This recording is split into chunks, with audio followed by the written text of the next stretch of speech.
प्रभु भक्ति में लवलीन आचार्य मानतुंग भक्ति करते करते कहते हैं कि प्रभु आप मेरे सब कुछ हो। आप बुद्ध हो, ब्रह्मा हो, विष्णु हो, महेश हो। आप मेरे सब कुछ हो। क्यों? क्योंकि आप में सब कुछ है। इस धरा पर एक आप ही हो जो परिपूर्ण हो, बाकी सब अपूर्ण हैं, अधूरे हैं। मैं जब आपकी तरफ अपनी दृष्टि डालता हूँ तो पाता हूँ आप में ढेर सारे गुण समाहित हैं, बल्कि आपका स्वरूप ही पूरी तरह गुणमय दिखाई पड़ता है। मुझे एक भी दोष आपके भीतर दिखाई नहीं पड़ते। आपके अंदर किसी प्रकार की दुर्बलता नजर नहीं आती। आप मुझे पूरी तरह परिपूर्ण दिखते हो। प्रभु ऐसा क्यों? इसकी एक वजह मुझे नजर आ रही है। वो वजह क्या है? तो अगले छंद में कहते हैं, को विस्मयोत्र यदि नाम गुणैरशेषैः। को विस्मयोत्र यदि नाम गुणैरशेषैः। त्वं संश्रितो निरवकाशितया मुनीश। त्वं संश्रितो निरवकाशतया मुनीश। दोषैरूपात् विविधाश्रयजात गर्वैः। दोषैरूपात् विविधाश्रयजात गर्वैः। स्वप्नान्तरेऽपि भगवन् नहि प्रेक्षितोऽसि। स्वप्नान्तरेऽपि न कदाचिदपेक्षितोऽसि। हे भगवान, आपके अंदर कोई दोष नहीं है, इसका मुझे कोई आश्चर्य नहीं। आप पूर्ण गुणों से मंडित हो, इसका मुझे कोई आश्चर्य नहीं। अत्र को कह विस्मय है, इसमें क्या आश्चर्य?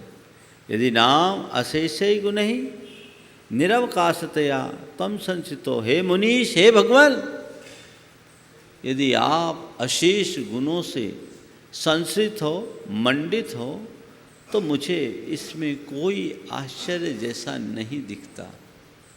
ये तो होना ही था। आप संपूर्ण गुणों से मंडित हो तो इसमें मुझे कुछ भी आश्चर्य जैसा नहीं दिखता, क्योंकि ये तो होना ही था। क्यों? दोषैरूपात् विविधाश्रय जात गर्वे। दोषों को बड़ा अभिमान आ गया। जितने दोष हैं उनके अंदर गरूर है। वे अभिमान में फूले हुए हैं। वे कहते हैं जब पूरी दुनिया हमारा आलम्बन ले रही है तो हम भगवान की तरफ क्यों देखें? उपात विविधाश्रय जात गर्वहि दोष है। पूरे संसार ने जिनका आश्रय लिया है, ऐसे आश्रय को प्राप्त, ऐसे आश्रय को पाने से उत्पन्न हुआ है गर्व, अभिमान, जिनमें ऐसे दोष आपके पास आते नहीं हैं। आने की बात तो दूर है। सपनांतरे भी, सपने में भी न कदाचित अपि इच्छितोसि। आपको सपने में भी कभी नहीं देखते। बड़ा काव्यात्मक कथन है कि प्रभु आपके अंदर कोई दोष नहीं है। इसकी मुझे एक वजह दिखती। वजह क्या दिखती? कि दोषों को पूरे संसार ने अपना लिया। सारे संसार के प्राणियों ने जब दोषों को अपना लिया तो दोषों ने सोचा कि जब हमें सारी दुनिया में ठौर है तो हम क्यों जाए भगवान के पास। जब हमें सब बुला रहे, सब अपना रहे, सब गले लगा रहे हैं, तो आखिर हम भगवान के पास क्यों जाएं। वे अभिमान में फूले हैं, इसलिए आपके पास आने की बात तो दूर, सपने में भी आपको देखना पसंद नहीं करते। अर्थात प्रभु आप पूर्ण गुणों से मंडित हो और एक आप ही हो जो गुणों से मंडित हो। संसार के अन्य प्राणी तो सब में किसी न किसी प्रकार का दोष है।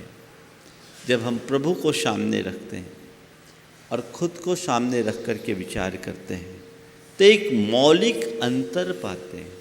क्या पाते हैं? प्रभु आपके अंदर गुणों का भंडार है, आप अनंत गुणों के निधि हो, आप में गुण ही गुण समाहित हैं, आप में कोई दोष नहीं, आप में कोई दुर्बलता नहीं, आप में कोई दुर्गुण नहीं, और आपके अंदर किसी प्रकार का दुख नहीं। आप दोष मुक्त हो, दुर्बलता मुक्त हो, दुर्गुण मुक्त हो और दुख से परिमुक्त हो। लेकिन जब मैं अपने भीतर झांक कर देखता हूँ तो पाता हूँ मेरे अंदर तो दोषों का भंडार है। एक दो दोष नहीं है, दोषों से भरा पड़ा हूँ। मेरे अंदर ढेर प्रकार की दुर्बलताएं छाई हुई है, उनसे मैं ग्रसित हूँ। मेरे अंदर कितने दुर्गुण हैं जिसका आकलन मैं भी नहीं कर पाता, और इसी वजह से दुखों का पात्र बनता आया हूँ। और मैं ही नहीं, संसार का हर प्राणी ऐसे है। इसमें एक विशेष बात ध्यान रखना, मेरे अंदर दोष है, मेरे अंदर दुर्बलता है, मेरे अंदर दुर्गुण या दुख है। क्यों है? क्यों है? संसार के प्राणियों के पास दोष हैं, भगवान के पास दोष नहीं है।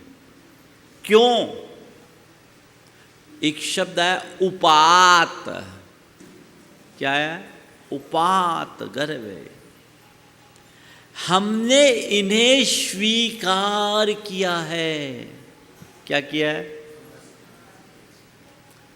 दोषों को अपनाया है। और जब तक दोषों को अपनाते रहोगे तो दोषों का विनाश होगा क्या? नहीं होगा ना। 24 घंटे उसी में तत्पर हैं। नतीजा हमारी चेतना में ढेर प्रकार के दोष और दुर्बलताएं प्रकट हो रहे। इन्हें दूर करने की कोशिश हमारी होनी चाहिए। आज के इस छंद में हम 4 बातें आप सबसे करेंगे। स्वीकार, सत्कार, प्रतिकार, सुधार।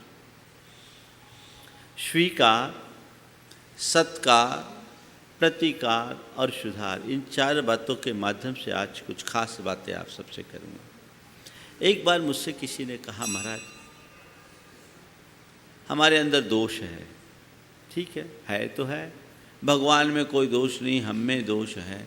ऐसा कहने से क्या होगा? आपके मन में भी सवाल आ सकता है। भगवान आप गुणों के भंडार हो, आप में निरवशेष गुण हैं, और मैंने ये महसूस कर लिया कि मेरे अंदर दोष है, तो इससे क्या होगा? भगवान के गुणों का बखान करने से हमें कुछ मिलेगा क्या? मैंने कहा ठीक बोल रहे हो। आप लोग आईना देखते हो? देखते हो कि नहीं देखते हो? सभी देखते हैं। महाराज भगवान के दर्शन करें या ना करें, आईना के दर्शन तो जरूर करते हैं। देखते हैं कि नहीं देखते हैं? बोलो तो जोर से। महाराज देखते भी हैं, कभी कभी दिखा भी देते हैं, है ना। देखने का भी काम करते हो और दिखाने का भी। आईने में क्या देखते हो? क्या देखते हो? चेहरा देखते हो कि मेरा चेहरा सलामत है कि नहीं, कि उठा तो नहीं ले गया। क्या देखते हो आईना में? बोलो, थोड़ा जोर से तो बोलो भाई, इतने लोग बैठे हो। हाँ, क्या देखते हो? कहीं दाग धब्बे तो नहीं लगे। तो आईना में क्या देखते हो? कहीं दाग धब्बे तो नहीं लगे हैं। और जब दाग धब्बे दिखते हैं तो क्या करते हैं? फौरन उसे साफ करते हैं। यही काम करते हैं ना, है ना। बस मैं आपसे केवल इतना ही कहना चाहता हूँ, जिस दिन तुम भगवान को एक आईने की तरह स्वीकार लोगे और उसमें अपनी प्रतिच्छवि देखने लगोगे, तुम्हें तुम्हारे दाग धब्बे नज़र आने लगेंगे। और जैसे ही दाग धब्बे नज़र आएंगे, उन्हें प्रक्षालित करने का पुरुषार्थ तत्क्षण कर डालोगे, उसमें एक पल का भी विलंब नहीं होगा। भगवान की छवि में अपनी छवि को देखो। प्रभु, जब मैं आप में अपनी छवि को निहारता हूं तो पाता हूं मुझ में और आप में कोई अंतर नहीं है। जो आप हो वही मैं हूं, रत्ती भर अंतर नहीं है। बस अंतर क्या है? आप बीतराग हो, बेदाग हो। मैंने अपने आप को कलंकित और मलिन कर रखा है। मेरे अंदर ढेर सारे दाग है, धब्बे हैं, दोषों के, दुर्बलताओं के, दुर्गुणों के, और इन्हीं कारण मैं दुखी हो रहा हूं। आपकी छवि में मुझे अपनी छवि दिख रही है। आपके पास जो फटकते नहीं, मैंने उन्हें गले लगा रखा है। और मुश्किल तो ये थी कि अभी तक मैं अपने दोषों को दोष मानने के लिए राजी नहीं था। इस दागदार छवि में ही बड़े अभिमान से घूमता कि मुझसे अच्छा रूपवान तो कोई है ही नहीं। भगवान कहते ढंग से देख, चेहरे में 12 बजे हैं, 12 बजे हैं। आप निमाड़ी में कहते हो 12 बजल है ना, 12 बज गए, लेकिन फिर भी तुझे होश नहीं। जाग, अपनी चेतना को जगा, अपनी अंतरात्मा को जगाओ और जीवन की दिशा को मोड़ने का प्रयास करो। तो कह रहे हैं, अपने अंदर के इस दाग और धब्बे को धोने का उपक्रम कब करोगे? जब दाग देखोगे। ध्यान रखना, आईना, कांच आईना बनता है कब? जब बेदाग होता है तब। कांच में दाग धब्बे लगे तो आईना नहीं बन पाता। भगवान कहते हैं कि तू इन दाग धब्बों को साफ कर ले, तू भी आईना बन जाएगा। फिर ज़्यादा कुछ कहने की जरूरत नहीं होगी। तो सबसे पहली बात, इस बात का स्वीकार आवश्यक है। इस बात को स्वीकार करो, मेरे अंदर ढेर सारे दोष हैं। मानने को राजी हो? कौन कौन अपने आप को दोषी मानने को तैयार है? यहाँ हाथ उठा दो। अगर आपको दोषी कहे, जब आप गुस्सा करो, क्रोध करो, उस समय आपको क्रोधी कहे ये बड़ा क्रोधी है, तो आपको अच्छा लगेगा कि बुरा? क्यों? आप धनवान हो और आपका, सुनो ध्यान से, आप धनवान हो और आपको कोई धनी कहता है, छाती फूलती है? बोलो, बड़ा धनी आदमी है। क्यों? आप धनवान हो इसलिए धनी, ज्ञानवान हो इसलिए ज्ञानी है ना। तो जब तुम ज्ञानवान होकर ज्ञानी कहलाना पसंद कर लेते हो, धनवान होने पर धनी कहलाना पसंद कर लेते हो, तो क्रोधवान होने पर क्रोधी कहलाना पसंद क्यों नहीं करते? क्या हो गया? क्यों? क्या हो गया? मनुष्य सब चीज़ों को स्वीकारने के लिए तैयार है, लेकिन अंतर मन से अपने दोषों और दुर्बलताओं को स्वीकारने के लिए राजी नहीं होता।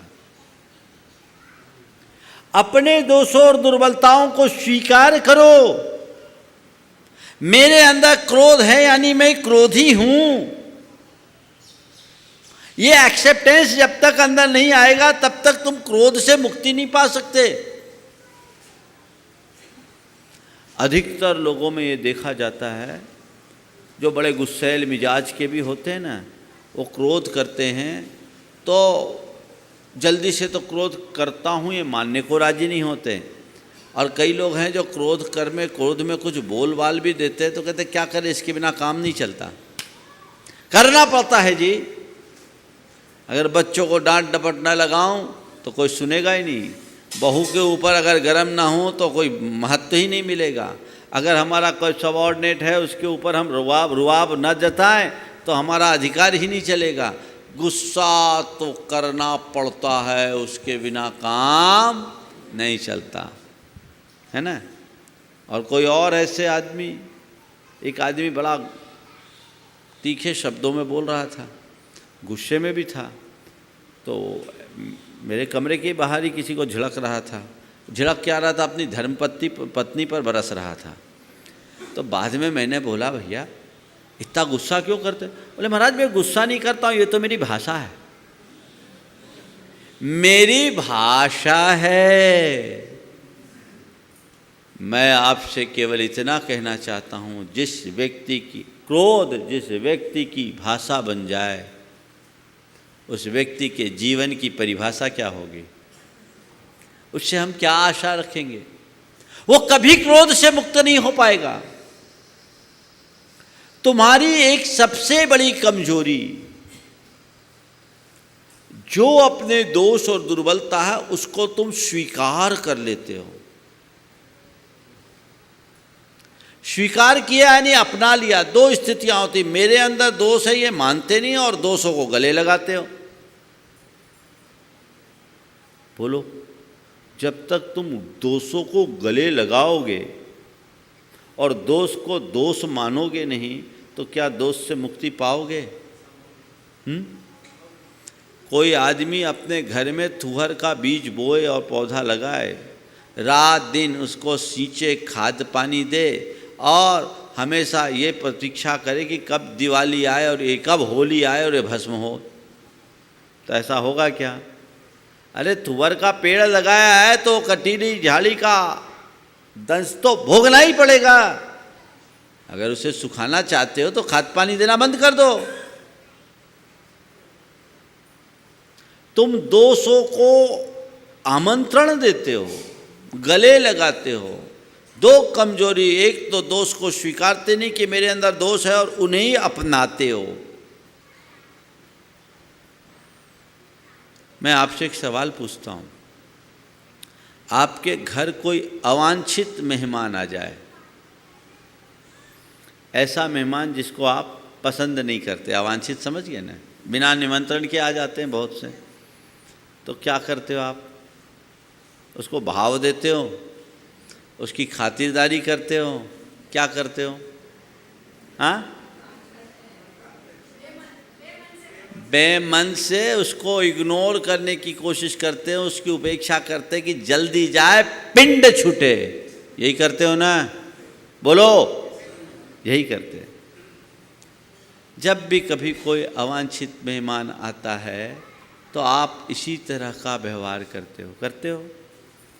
मैं आपसे कहता हूँ, ये आपके जितने भी क्रोधादिक दोष हैं ना, ये सब अवांछित मेहमान हैं। आप इनकी खातिरदारी मत कीजिए, खातिरदारी बंद कर दीजिए, ये अपने आप चले जाएंगे। लेकिन आप इनकी सेवा शुश्रूषा करोगे तो ये कभी भी आपसे दूर नहीं हो सकेंगे। तो आप स्वीकार करिए, दोष को दोष के रूप में स्वीकार कीजिए। दोष को दोष के रूप में स्वीकार कीजिए कि मेरे अंदर ये दोष है, ये मेरे अहितकर है, ये अंदर से स्वीकार होना चाहिए। और फिर उसका प्रतिकार कीजिए। क्या कीजिए? प्रतिकार। दोष को दोष के रूप में स्वीकार करो और गले मत लगाओ, उसका प्रतिकार करो। सत्कार अभी बाद में आएगा, ख्याल है मुझे। दोष को दोष के रूप में स्वीकार करो और उसका प्रतिकार करो। तुम लोग दोष को दोष नहीं स्वीकारते, उसे अपने कार्य का एक हिस्सा मान लेते हो। एक सज्जन ने मुझसे कहा, एक बड़े कारपोरेट हाउस के उच्च अधिकारी थे। बोले, महाराज जी, हम लोगों को मैनेजमेंट की दृष्टि से कई बार डांट डपट करना पड़ता है, जोर से भी बोलना पड़ता है, कभी कभी किसी को लताड़ना भी पड़ता है। महाराज, अब ये तो करना ही पड़ेगा, क्या करें? जोर से बोलना पड़ता है, लताड़ना पड़ता है, किसी किसी की भर्त्सना भी करनी पड़ती है, ये तो करना ही पड़ेगा महाराज। मैनेजमेंट है, हमारे अंडर में 400 आदमी काम करते हैं। हमने कहा, भैया हमारे गुरुदेव को देखो, 1000 तो उनके शिष्य शिष्याएँ हैं और लाखों समाज के लोग हैं, वे तो कभी नहीं बोलते। उनका मैनेजमेंट देख लो और अपना मैनेजमेंट संभाल लो। क्या करो? चीखा चिल्ली करने की कोई जरूरत नहीं है। जो काम आप हल्ला मचा के कर रहे हो, शांति से उससे ज़्यादा अच्छा काम कर सकते हो। मैंने उनसे कहा कि आप जिस पोस्ट पर हो, उस पद की गरिमा को बचाते हुए अपनी जिम्मेदारी का निर्वाह करना, अपने कर्तव्य का पालन करना आपका दायित्व है। कर्तव्य निभाइए। अपने अधीनस्थ सहयोगियों से काम लीजिए। काम न करे तो आप उनके ऊपर दंडात्मक कार्यवाही कीजिए, इसके लिए आप स्वतंत्र हो। पर ये कार्यवाही बकने से ही हो, ऐसी कोई ज़रूरत नहीं, लिख करके भी तो हो सकती है। एक बार 2 बार प्रेम से समझाइए, सामने वाले को वार्निंग दीजिए और उसके बाद भी यदि उसका परफॉर्मेंस नहीं है, आप अपनी कार्रवाई कीजिए। ये तरीका हो सकता है कि नहीं हो सकता? क्या आप ऐसे अपना सकते हैं? नहीं, ये तो करना जरूरी नहीं है। आपने जरूरी मान रखा है, ये धारणा बदलो।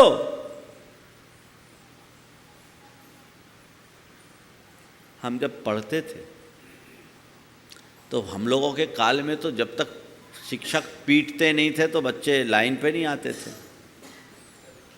ठुकाई पिटाई से ही मजबूत होते थे। और उस समय पेरेंट्स भी कहते थे कि कुछ करे तो इसको अच्छी सुटाई करो। तो आज हम लोगों का विकास अलग तरीके से हुआ, हमारी पीढ़ी का। पर आज की पीढ़ी के साथ ऐसा नहीं, उनके साथ मारपीट नहीं होती। अगर कहीं किसी टीचर ने किसी की पिटाई कर दी तो उस पर सामत आ जाती आती। तो स्कूल है, स्कूल में बच्चों की पिटाई तो होती है, कई बार बच्चे उधम करते हैं। लेकिन जो भी टीचर पीटते हैं, बच्चे उस समय कुछ बोल तो नहीं पाते, लेकिन अंदर ही अंदर सामने वाले के प्रति दुर्भावना निकलती, गालियाँ निकलती। उस शिक्षक के प्रति उसके अच्छे भाव नहीं होते जो पीटता है। मैं जब पढ़ता था तो हमारे एक टीचर थे जो कभी किसी को पीटते नहीं थे। बाकी और टीचर पीटते थे। पिटाई तो किसी की भी होगी जो चंचलता करेगी। हालांकि ये मेरा सौभाग्य रहा कि मैं बहुत कम पिटा, और पिटना तो थोड़ा, चंचलता तो थोड़ी रहेगी, लेकिन मैंने कभी भी अनुशासनहीनता अपने स्तर पर नहीं की। और पढ़ाई में मैं आगे रहा, सबसे फर्स्ट बेंच में ही बैठा, कभी पीछे बेंच में बैठा नहीं। और कभी पूछा जाता था तो सबसे पहले मेरा हाथ उठता था। तो शिक्षकों की कृपा मुझ पर रही है। मुझे याद नहीं, 2-4 बार ही अगर पिटा होऊंगा पूरे छात्र जीवन में तो बहुत है। लेकिन जो पीटते उनके प्रति अच्छे भाव नहीं रहते थे। एक शिक्षक जिनका आज भी मुझ पर प्रभाव है, कभी किसी को पीटते नहीं थे। और उनकी क्लास से कोई बंक नहीं मारता था। बाकी क्लासेस से तो गोल भी हो जाते थे बच्चे, उनकी क्लास कोई छोड़ता नहीं, और पूरे स्कूल में सबसे अच्छी प्रतिष्ठा। उनके समझाने का तरीका भी बड़ा नायाब था। वो जो समझाते थे सुनने वाले को एक बार में याद हो जाता था। कभी किसी को पीटते नहीं थे, पर बड़े प्यार भरे शब्दों में बोलते थे। वो हमेशा एक ही बात कहते थे, भैया पढ़ लो, नहीं पढ़ोगे तो कल चिनिया बादाम बेचना पड़ेगा। बिहार में उसको, झारखंड में चिनिया बादाम बोलते हैं, यानी मूंगफली होती है। बोले नहीं पढ़ोगे तो चिनिया बादाम बेचना पड़ेगा, बाकी तुम जानो, हम तो इतना ही कहते हैं कि तुम पढ़ लो। तो ये एक तरीका है बोलने का। मैं कहता हूँ ये फार्मूला यदि मनुष्य अपना ले तो उसका व्यक्तित्व ज़्यादा प्रभावी होगा। आप अदालती कार्यवाही को देखिए, जब वादी और प्रतिवादी वकील अपनी बहस के लिए खड़े होते हैं, कितनी नोकझोंक होती है हाँ, बड़ी, कभी कभी तो गर्मा गर्मी भी हो जाती है, आरोप प्रत्यारोप होता है, अलग अलग एक दूसरे के विरुद्ध दलीलें देते हैं, एक दूसरे की बात को काटने की कोशिश करते हैं। पर जज क्या करता है? जज क्या करता है? चुपचाप सुनता है। क्या सुनता है? दोनों की बातें चुपचाप सुनता है, और बाद में अपना जजमेंट लिखता है। जिस समय जजमेंट लिखता है उसकी भावभंगिमा भी खराब नहीं होती, को पता ही नहीं लगता वो क्या लिख रहा है। फांसी की सजा सजाने वाला, सुनाने वाला जज भी तटस्थ भाव से सुनता है, फिर अपना फैसला लिखता है। ये उसका कर्तव्य है, ये मैनेजमेंट का एक अंग है। काश लोग इन बातों को आत्मसात करें। जो मेरा दायित्व है वो मैं निभाऊंगा, पर चीखा चिल्ली करने की क्या जरूरत। आज के दिन आप लोग इतना ही कर लो कि मैं चीखा चिल्ली नहीं करूँगा, शोर नहीं मचाऊंगा। व्यर्थ में चीखा चिल्ली हल्ला खड़ा करते, तूफान मचा देते हैं। होता है, घर परिवार की बात हो, समाज की बात हो, या जीवन के किसी भी क्षेत्र की बात हो। ये क्यों? ये एक बहुत बड़ी कमजोरी है, और उस कमजोरी से मनुष्य को अपने आप को बाहर निकालना चाहिए। मैं आपसे एक सवाल करता हूँ, किसी व्यक्ति में कोई दोष दिखते हैं, आप उसको स्वीकार करते हो? एक्सेप्टेंस रहता है? बहुत चिल्ला चों करने वाला हो, अभिमानी हो, दंड हो, दुर्व्यवहारी हो, अनाचारी हो, कोई इस तरह के डिफ़ॉल्ट किसी व्यक्ति में दिखते हैं, आप उसको एक्सेप्ट करते हैं? नहीं करते ना। तो मैं आपसे कहता हूँ, तुम अपने अंदर के दोषों को क्यों स्वीकार रहे हो? जब दूसरों के दोषों को तुम स्वीकार नहीं कर सकते तो अपने दोषों को भी स्वीकार मत करो, उनका प्रतिकार करना सीखो। नहीं, इसको हटा करके दम लेंगे, हटा करके दम लेंगे। अब मुझे इन दोषों को पनाह नहीं देना है, इनसे मुक्ति पाना है, इनसे बाहर आना है। ये संकल्प अपने अंदर जगाओ। व्यक्तित्व को ऊंचा उठाने के लिए यही एक मार्ग है। इसके अभाव में हम अपने व्यक्तित्व को ऊंचाई तक नहीं पहुंचा सकते। हम धीरे धीरे स्वीकार करें अपने जीवन को आगे बढ़ाने के लिए। मेरे अंदर जो दोष और दुर्बलता है मैं उनको दूर करके ही दम लूँगा और एक एक करके उनको ख़त्म करूँगा। तो पहली बात, अपने अंदर के दोष को दोष मानो और उनका प्रतिकार करो। औरों के अंदर यदि कोई अच्छाई दिखे उसे स्वीकार करो। क्या करो? किसी में अच्छाई दिखती है उसको स्वीकार करो। स्वीकार कर पाते हो? बुराई जल्दी स्वीकार लेते हो, अच्छाई ये हमारी बड़ी कमजोरी है। संत कहते औरों की अच्छाई को स्वीकार कर उसे इसका सत्कार करो और अपनी बुराई को स्वीकार कर उसका प्रतिकार करो। अपनी बुराई को, ये बुराई है, मेरी कमजोरी है, मेरी दुर्बलता, ये एक्सेप्टेंस होना चाहिए, फिर उसका प्रतिकार करो। मुश्किल ये है ना औरों के दोष गुण स्वीकार पाते हो ना अपने दोष स्वीकार पाते हो।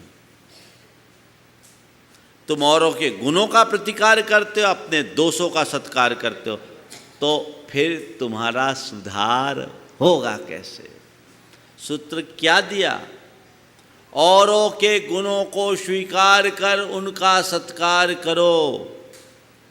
अपने दोषों को, ये दोष है, दुर्बलता है, कमजोरी है, ऐसा स्वीकार कर उसका प्रतिकार करो। राजी हैं आप? बोलो दोनों बातों के लिए।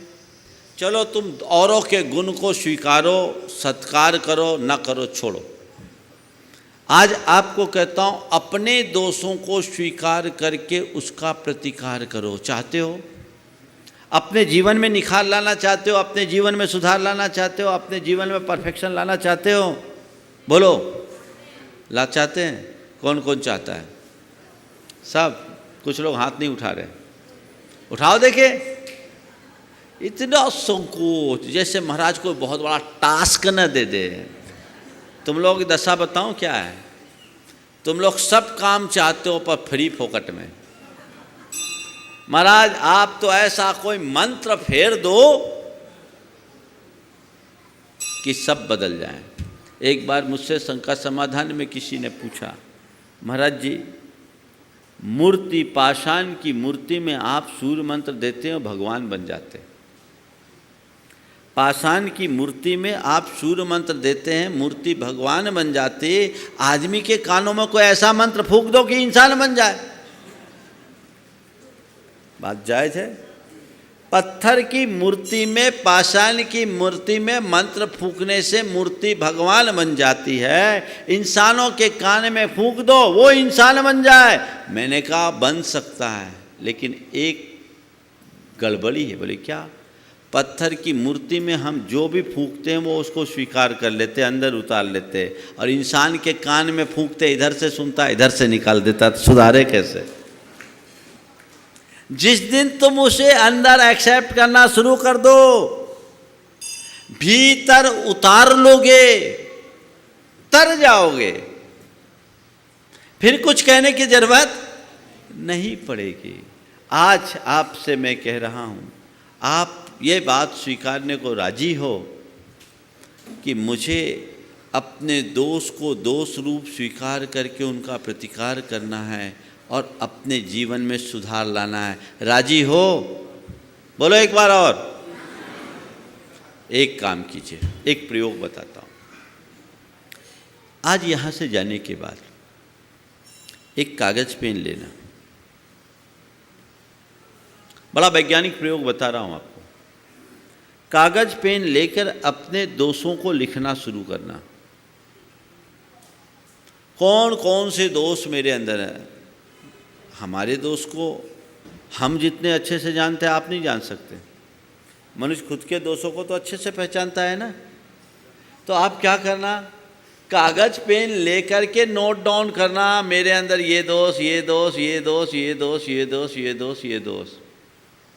एक एक करके दोषों को लिखो। 2, 4, 10, 15 दोष आने के बाद फिर आपकी स्पीड घटेगी। हो सकता है 10 दोष आए, 20 दोष आए, 50 दोष आए, फिर और खोजोगे। देखो सबसे पहले तो ये देखो कि बिना सोचे कितने दोष लिख पा रहे हो, बिना सोचे मैं कितने दोषों को लिख पा रहा हूँ। फिर दूसरे क्रम में ये देखना सोचने पर कितने दोष आ रहे हैं, और तीसरे क्रम में ये देखना कि खूब दिमाग पर जोर देने पर, याद करने पर कितने दोष आ रहे हैं।